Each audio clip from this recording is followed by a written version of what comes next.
السلام عليكم ورحمة الله وبركاته. الحمد لله رب العالمين.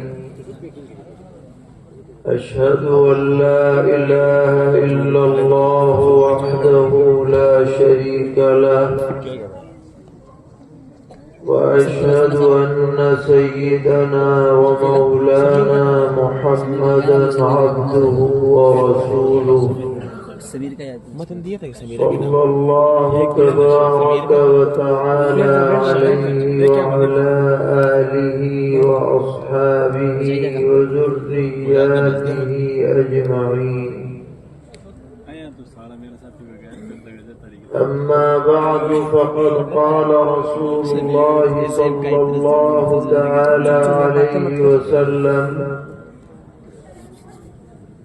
إن من أشراط الساعة أن يرفع العلم ويثبت الجهل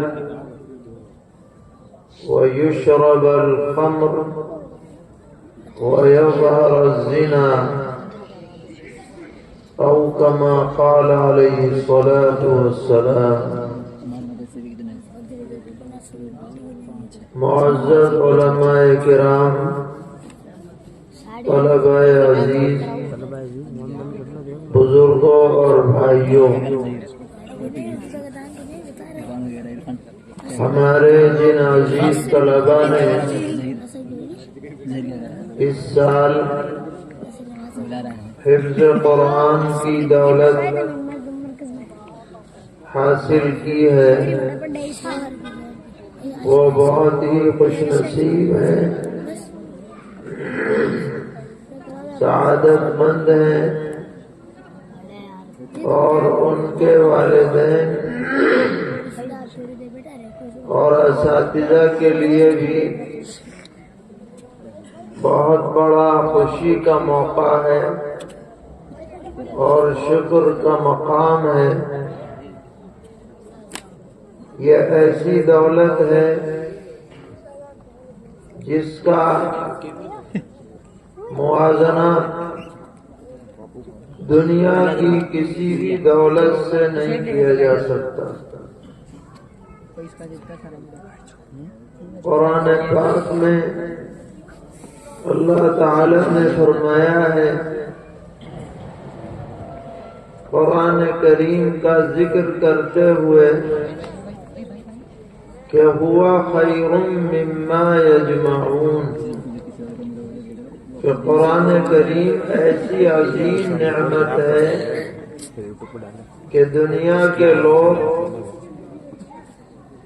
جو چیزیں جمع کرتے ہیں، اکٹھا کرتے ہیں، محنت کر کے انہیں حاصل کرتے ہیں، ان سب سے افضل، بہتر، شاندار، نفع بخش، کام آنے والی دولت قرآن کریم کی دولت ہے. اس لیے کہ اگر آپ کوئی بھی دنیا کی ڈگری حاصل کر لیں، ڈاکٹر بن جائیں، انجینئر بن جائیں، لائر بن جائیں، آرکیٹیکٹ بن جائیں، پائلٹ بن جائیں، اور کچھ بن جائیں، تو اس کا فائدہ آپ کو دنیا کی زندگی میں ضرور مل سکتا ہے. اچھی ملازمت ملے گی، بڑھیا تنخواہ ملے گی، اور مال و دولت کی کثرت ہو سکتی ہے، لیکن ان چیزوں کا فائدہ جب تک ہی رہے گا جب تک آدمی دنیا میں زندہ موجود ہے. جب تک ڈاکٹر اپنی ڈاکٹری سے فائدہ اٹھائے گا، انجینئر اپنی انجینئری سے فائدہ اٹھائے گا، لائر اپنے علم سے فائدہ اٹھائے گا جب تک دم میں دم اور جان میں جان ہے، لیکن جب موت آ جائے گی، اور موت آنی لازم ہے، آج نہیں تو کل، کل نہیں تو پرسوں، پرسوں نہیں تو بعد میں، نہ یہاں کوئی ہمیشہ کے لیے آیا ہے نہ آئے گا، مرنا تو ضرور ہے۔ اور مرنے کے بعد جب برزخی زندگی شروع ہوگی، قبر میں آدمی چلا جائے گا، تو قبر کی راحت کا تعلق ڈاکٹری سے نہیں ہے، انجینئری سے نہیں ہے، وکالت سے نہیں ہے، اور چیزوں سے نہیں ہے۔ یہ نہیں کہا جائے گا کہ بھئی ڈاکٹر صاحب کا انتقال ہو گیا، ان کی قبر چوڑی کر دی جائے اور ان کی قبر کے لیے جنت کی کھڑکی کھول دی جائے۔ یہ انجینئر صاحب آ رہے ہیں دنیا میں، انہوں نے بڑے ایئر کنڈیشن بنائے ہیں، لہذا ان کی قبر میں ایئر کنڈیشن لگا دیا جائے اور ان کے لیے فلاں انتظام کر دیا جائے۔ ایسا کچھ نہیں۔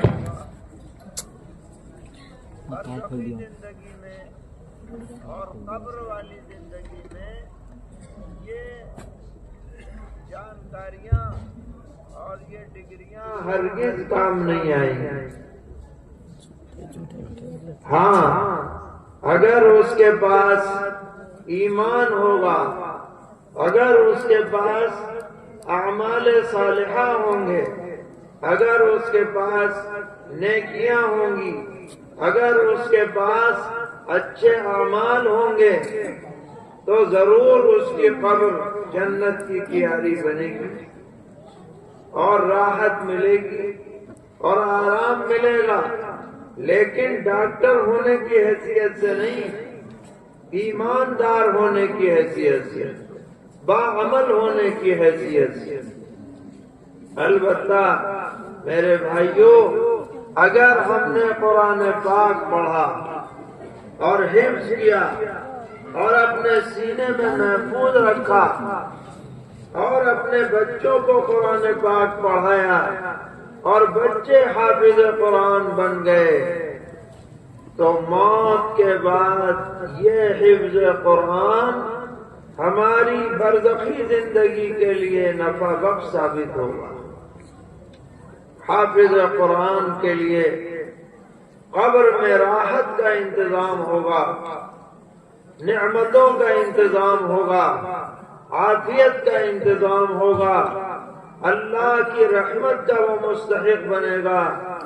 اس کلام پاک کی بدولت یہ ایسی دولت ہے جو دنیا کی زندگی میں بھی کام آنے والی ہے اور میرے بھائیوں قبر میں بھی کام آنے والی ہے۔ اور جب سب کے سب قیامت میں پہنچیں گے اللہ تعالیٰ کے دربار میں، تو وہاں پر بھی حافظ قرآن کا اعزاز ہوگا، اکرام ہوگا۔ آپ نے علماء سے حدیث سنی ہوگی کہ نبی اکرم علیہ السلام نے فرمایا کہ جنت کے درجات پر سیڑھی لگا دی جائے گی اور قاری قرآن حافظ قرآن سے کہا جائے گا اقرأ وارتقی، پڑھتا جا اور چڑھتا جا، پڑھتا جا چڑھتا جا، ورتل کما کنت ترتل فی الدنیا، اور اسی طرح اچھے انداز میں ٹھہر ٹھہر کر قرآن پڑھنا جیسے تو دنیا میں پڑھا کرتا تھا۔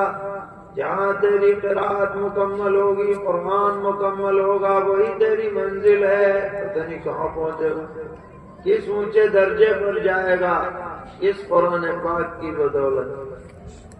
تو وہ بچے جنہوں نے حفظ قرآن کیا اور وہ ہمارے ماں باپ جنہوں نے بچوں کو حفظ کرایا، وہ اساتذہ جنہوں نے ان بچوں پر محنت کی، یہ سب قابل قدر ہیں، قابل مبارکباد۔ اور آج اس جلسے میں ان بچوں کا اعزاز کیا گیا دستار بندی کر کے اس کا ایک مقصد یہ بھی ہے کہ ہمارے جو احباب جلسے میں آئے ہیں ان کے اندر بھی شوق پیدا ہو، جذبہ پیدا ہو کہ ہم بھی اپنے بچوں کو حافظ بنائیں، عالم بنائیں، دیندار بنائیں، سچا مسلمان بنائیں، اسلامی تہذیب اپنانے والا بنائیں۔ ہمارے دل میں بھی یہ جذبہ پیدا ہو، اسی جذبے کو ابھارنے کے لیے یہ پروگرام منعقد کیا جاتا ہے۔ ہم اپنے بھائیوں سے یہ کہیں گے کہ ضروری نہیں ہے کہ آپ ہر بچے کو حافظ بنا دیں، لیکن اگر آپ کی کئی اولادیں ہیں تو کم سے کم ایک کو آپ حافظ بنائیں، عالم بنائیں۔ انشاءاللہ آپ اس کا دنیا میں بھی نفع دیکھیں گے اور آخرت میں بھی نفع دیں گے۔ اور اگر آپ کسی کو حافظ نہیں بنا رہے، آپ اسکول میں پڑھا رہے ہیں، کالج میں پڑھا رہے ہیں، پڑھائیے۔ اسکول کالج میں پڑھنا کوئی ناجائز نہیں ہے، لیکن میرے بھائیوں اگر ہم مسلمان ہیں تو ایک مسلمان کیسے مسلمان رہ کر زندگی گزارے، اس کے لیے ضروری علم کو حاصل کرنا ہر مسلمان کی ذمہ داری ہے۔ تو آپ اپنے بچوں کو اگر صبح کے وقت اسکول بھیج رہے ہیں تو شام کے وقت مکتب یا مدرسے میں بھیجیے۔ اگر شام کو بچہ اسکول جا رہا ہے تو صبح کے وقت میں 1 گھنٹہ مدرسے میں رہ کر کے جائے، کچھ پڑھے، قرآن پاک پڑھے، دینی تعلیم کا رسالہ پڑھے، تعلیم الاسلام پڑھے، اسلامی عقائد کو جانے، اسلامی فرائض کو جانے، اسے کیسے مسلمان ہو کر زندگی گزارنی ہے یہ جانے۔ یہ ہمارے اوپر فرض ہے۔ نبی اکرم علیہ السلام نے فرمایا طلب العلم فریضۃ علی کل مسلم، علم کا سیکھنا، طلب کرنا ہر مسلمان پر فرض ہے۔ آج کے ماحول میں ہمارے دشمن یہ چاہتے ہیں کہ ہمارے بچے دین پر قائم نہ رہیں۔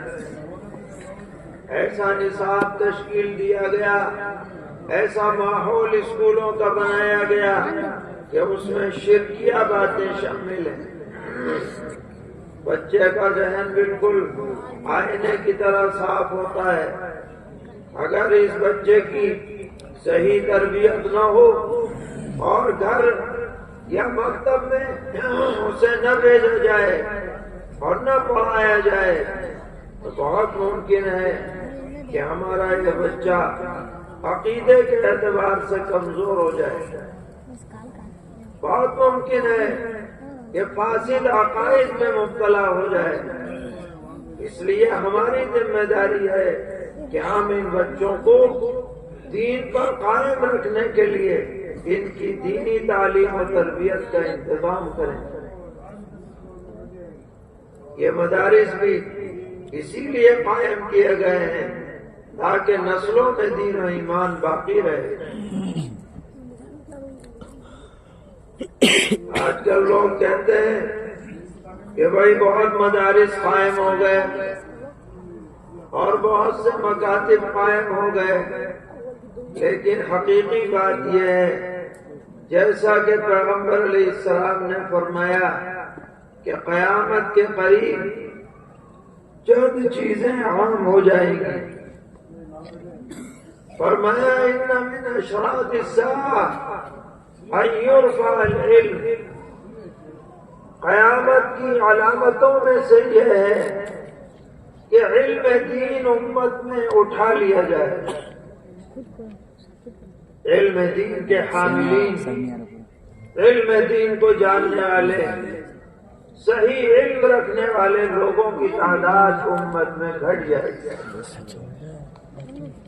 آج دیکھنے میں بہت نظر آ رہے ہیں، مگر جب ہم اپنی آبادی سے موازنہ کرتے ہیں تو پتہ چلتا ہے کہ یہ آٹے میں نمک کے برابر ہے. جو اہل علم ہے بہت تعداد ان کی کم ہے، جو علم دین میں رسوخ رکھنے والے ہیں ان کی تعداد کم ہے. اور فرمایا وَيَسْبُتَ الْجَهْلُ، جہالت عام ہو جائے گی. اس جہالت سے یہ مطلب نہیں ہے کہ آدمی کچھ بھی نہ پڑھا ہوا ہو، بلکہ اس جہالت سے مراد علم دین سے جہالت عام ہو جائے گی. آج ہمارے نوجوانوں کو موٹے موٹے مسائل بھی معلوم نہیں ہیں، ساری دنیا کی معلومات ہیں لیکن دینی معلومات میں بہت کمی ہے. یہ علامت قیامت خود ہم اپنی آنکھوں سے دیکھ رہے ہیں. فرمایا وَيَشْرَبُ الْخَمْرَ، قیامت کی علامتوں میں سے یہ ہے کہ بہت زیادہ شراب پی جائے گی، نشہ عام ہو جائے گا. لوگ شراب کو معیوب نہیں سمجھیں گے بلکہ شراب ایک طرح کا فیشن بن جائے گی. یہ بھی آج ہم اپنی آنکھوں سے دیکھ رہے ہیں. ایک زمانہ تھا کہ اگر محلے میں کوئی ایک آدمی شرابی ہوتا تھا تو شریف آدمی اس کے پاس بیٹھنا گوارا نہیں کرتے تھے کہ بھئی یہ شرابی ہے. اور آج شراب کی بھٹیوں پر، شراب کی دکانوں پر، شراب کے ہوٹلوں پر، شراب کے ریسٹوران پر جہاں شراب پی اور پلائی جاتی ہے ہمارے نوجوانوں کی بھیڑ نظر آ رہی ہے. اور اس کو برا نہیں سمجھا جا رہا. معمولی لذت کے لیے ام الخبائث میں آدمی مبتلا ہو رہا ہے. پیغمبر علیہ السلام فرماتے ہیں کہ یہ قیامت کی علامت ہے. شراب پانی کی طرح پی جائے، شراب پینے کو معیوب نہ سمجھا جائے. قیامت کے قریب ایسا ہونے والا ہے اور ہو رہا ہے. اور آپ نے فرمایا وَيَظْهَرَ الزِّنَا، بدکاریاں عام ہو جائیں گی، زنا عام ہو جائے گا، بے حیائی پھیل جائے گی، فواحش پھیل جائیں گے. یہ بھی آج ہم اپنی آنکھوں سے دیکھ رہے ہیں. عورتوں میں پردہ نہیں ہے، مردوں میں حیا نہیں ہے، موبائلوں کے اندر فواحش کی طرف رغبت ہے اور غلاظت میں لوگ مبتلا ہو رہے ہیں. اس سے ایمان میں، اس کی کیفیت میں فرق آ رہا ہے. اعمال خیر کی طرف رغبت گھٹ رہی ہے. ان چیزوں سے ہمیں بچنا چاہیے. سچا مسلمان بن کر کے زندگی گزارنی چاہیے. اللہ سے توبہ کرنی چاہیے اور اللہ سے لو لگانی چاہیے تاکہ ہم دنیا میں بھی عافیت سے رہیں اور آخرت میں بھی ہمیں سرخ روئی نصیب. خوشی کی بات ہے کہ آپ کے شہر میں یہ ادارہ دارالعلوم چورو کے نام سے تعلیمی تربیتی خدمات انجام دے رہا ہے. یہ بہت بڑی نعمت ہے اللہ تعالیٰ کی. اس کی قدر کیجیے، اس کی ترقی میں حصہ لیجیے، تعاون کیجیے. جتنا آپ خیر کے کام میں تعاون کریں گے اللہ تعالیٰ آپ کا تعاون فرمائیں گے. قرآن میں اللہ نے فرمایا ان تنصروا اللہ ینصرکم، کہ اگر تم اللہ کی مدد کرو گے یعنی اللہ کے دین کی مدد کرو گے تو اللہ تعالیٰ تمہاری مدد فرمائیں گے. اللہ تعالیٰ ہم سب کو دین پر استقامت عطا فرمائے، ہر طرح کے شرور سے محفوظ رکھیں، عافیت والی زندگی نصیب فرمائیں. وصلی اللہ تعالی علی خیر خلقہ محمد وعلی آلہ واصحابہ وذریاتہ اجمعین.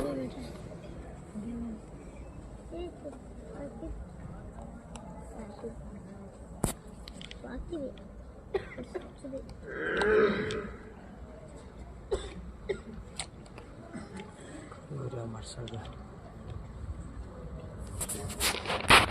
اللهم لك الحمد ولك الشكر لا نحصي ثناء عليك أنت كما أثنيت على نفسك ولله الحمد رب السماوات ورب الأرض رب العالمين وله الكبرياء في السماوات والأرض وهو العزيز الحكيم اللهم صل وسلم وبارك وترحم وتحنن على سيدنا وحبيبنا وشفيعنا ومولانا محمد وعلى آل سيدنا وحبيبنا وشفيعنا ومولانا محمد كما صليت وسلمت وباركت وترحمت وتحننت على سيدنا إبراهيم وعلى آل سيدنا إبراهيم إنك حميد مجيد